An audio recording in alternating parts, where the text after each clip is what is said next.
Welcome back to my channel. It's all about me and Dhruvi. तर आज आपण पनीर, गव्हाचं पीठ, कांदा, गाजर पूर्ण किसलेलं घ्यायचं आहे, टोमॅटो, कोबी पण किसलेला घ्यायचा आहे आणि त्याचबरोबर पुन्हा बारीक करायचं आहे हळद, तिखट थोडंसं घ्यायचं आहे, तिखट आणि मीठ. यापासून बनवणार आहोत पनीर पराठा. तर हे सगळं मिक्सचर करायचं आहे आपल्याला.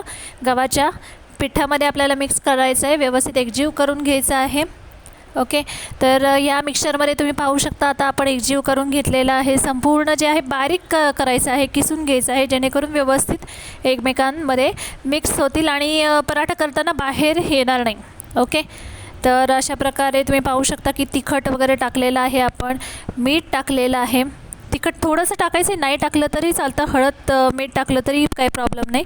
चवीपुरतं तिखट टाकायचं आहे, मीठ टाकायचं आहे आणि आपल्याला आता हे सगळं जे मिक्सचर आहे ते व्यवस्थित एकजीव करून घ्यायचं आहे. याची व्यवस्थित सैलसर अशी कणिक मळायची आहे. थोडंसं आपल्याला लागेल तर पाणी टाकायचं आहे, जेणेकरून कसं होतं की ते व्यवस्थित एकजीव असं होऊन जाईल.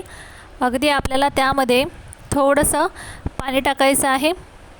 ओके, जेणेकरून व्यवस्थित ते मिक्सचर आपल्याला मिक्स करता येईल. बाकीचे पण इन्ग्रेडियंट्स तुम्ही टाकू शकता, किसून टाकता येईल असे कुठलेही इन्ग्रेडियंट्स तुम्ही टाकू शकता. त्यामध्ये पनीरबरोबर तुम्ही बाकीच्या पण गोष्टी टाकू शकता. कधी कधी वाटलंच थोडंसं अंडं फेटून टाकलं तरीही चालेल, पण हा व्हेज पनीर पराठा आहे म्हणून आपण सगळ्या व्हेजच्या भाज्या टाकलेल्या आहेत त्यामध्ये. आता ही कणिक मळून घेतलेली आहे आपण.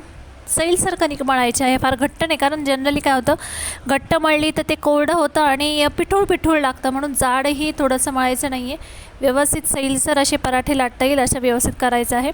आता आपण याचे पराठे करणार आहोत. आता हे थापून जरी केले तरी चालतील, व्यवस्थित त्याच्या कडा ज्या असतात त्या थापल्या गेल्या व्यवस्थित तर पातळ होतात. कारण थोडंसं ओलसर असते ही कणिक, म्हणून हाताने थोडीशी व्यवस्थित आपल्याला करून घ्यायची आहे. याच्या कडा ज्या आहेत त्या पातळ करून घ्यायच्या आहेत, जेणेकरून पराठा पातळ होईल व्यवस्थित. फार जाडसर करायचं नाही, लहान मुलांना नाही तर खायचा कंटाळा येतो. तर आता आपल्याला यानंतर तवा व्यवस्थित तापून घ्यायचा आहे. नॉनस्टिक पॅन घ्यायचा आहे आणि शक्यतो तूप लावलं तर खूपच उत्तम. तुपाचाच जास्त वापर करायचा आहे, तेल कमी वापरायचं आहे. आता हे पराठा आपल्याला व्यवस्थित करून घ्यायचा आहे. ब्राऊन होईपर्यंत दोन्ही बाजूने आपल्याला पराठा हा करून घ्यायचा आहे, जेणेकरून व्यवस्थित जे आतले इन्ग्रेडियंट्स आहेत, कारण आपण सगळं थोडं कच्चं टाकतो म्हणून आतले इन्ग्रेडियंट्स व्यवस्थित रोस्ट होतील, भाजले जातील. शक्यतो करताना बटर वापरलं तुम्हीही तरीही चालेल आणि घरगुती शक्यतो वापरायचं आहे. लोणी जे म्हणतो आपण ते वापरलं तुम्ही तरीही चालेल.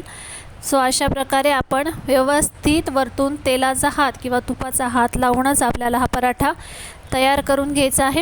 खूप सोपी रेसिपी आहे आणि ज्या मुलांना भाजी वगैरे आता आपण सुरुवात केलेली असते, मग डायरेक्टली भाजी देऊ शकत नाही, मग अशा वेळेस आपण ह्या अशा प्रकारे मिक्स करून सगळं इन्ग्रेडियंट्स जे आहेत गाजर टोमॅटो वगैरे जे काय आहे ते देऊ शकतो. सो पाहिलं तुम्ही, अशा प्रकारे हे आपला पनीर पराठा तयार आहे. सो अशाच इंटरेस्टिंग रेसिपी मी घेऊन येणार आहे तुमच्यासाठी. तोपर्यंत बाय बाय.